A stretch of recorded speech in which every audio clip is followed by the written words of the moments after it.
Hi, Dr. Gomez here from UTL San Antonio. Now that the interview season is over, I would like to talk about what's going to happen to the virtual interview platform.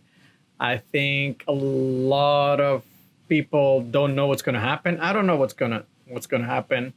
I've received a lot of questions from medical students and even other program directors in other institutions, kind of wondering how this is going to go.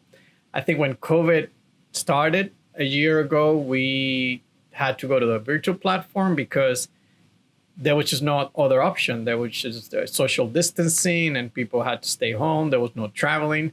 So it had to be virtual. And we developed all this platform. And for the most part, it's been really successful.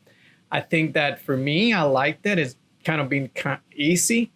There are pros to the virtual platform. It's a lot cheaper for medical students and for programs as well. It's much cheaper. It's less time consuming. You don't have to be wasting a lot of days traveling the whole United States, getting to all the cities. And it's also more time efficient for the programs as well, because you have to take less time out of your day for interviews and you get to keep more time to do patient care. Also, another of the pros is that I think that people felt really relaxed and during interviews because they were at home and in a place that they feel comfortable. Also, they were more relaxed because they didn't have to deal with the stresses that come with in-person interviews, from getting to the hotel, trying to get on time to the conference room where you don't know where it is, Uber, taxis, plane delays, all these things that kind of build up your stress. And by the time you get to the interview, you may feel like, oh my God, I'm very stressed. I don't know how to deal with this situation. Well, you don't feel as relaxed as you should be. So, but there are actually cons to the virtual interview. I mean, in-person interactions have no replacement in terms of kind of having a holistic way of looking at you, your facial expression, your hand expressions, and other things that you get when you're meeting someone in person. I think applicants too are interested in kind of evaluating the culture of a program and seeing how residents interact with each other, which is really important, how residents interact with faculty.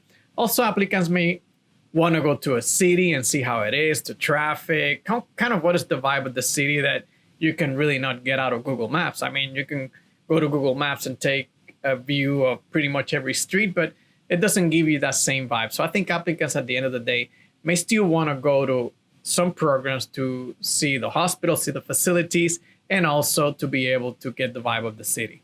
Another of the bad things of virtual interview is that people tend to over interview because it's cheaper. Some of the applicants will interview in more places than if it was in person, and there are little cancellations. And I think this is a problem because it may bring some inequalities, or it may kind of augment these inequalities in that some applicants that are perceived top will get a lot of interviews, and then some of the other applicants may get no interviews. And in person, there's more cancellations, and as cancellations get to be more common, all these people get to get those interview offers. So I feel like if we move forward with the virtual interview platform, there should be some type of way to control how many places you're going to interview, but that's going to be very difficult to do.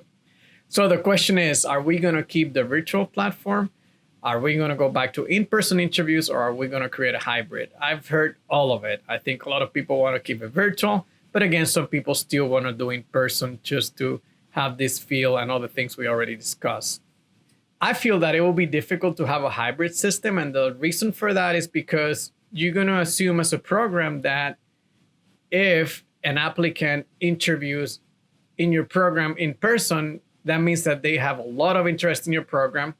But if they choose to do it virtually, you're going to assume that they don't have that much interest. So if I were an applicant and I have means, right, I have enough means to go to places in person, I will save my money to go to my top programs, right?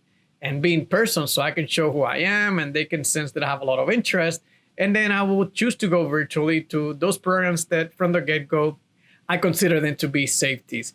And that is going to create a lot of bias that may not play in the advantage of the applicant. So I don't know how's that going to work out. I've heard a lot of people say, well, you do virtual interviews and have the option for in-person visits to the programs to see how it is, and maybe some tour and not a formal interview. And yeah, some people advocate to have both options. And I think that it sounds good, but I don't think there is a way to control people's bias. And as a program director, you get a applicant that you want a lot, or you think they're really tough, but they kind of don't want to come in person. Now you're thinking, well, they really can't come because it's too expensive, or they really don't want to come because they'd rather save the money to go to some other programs that they like more.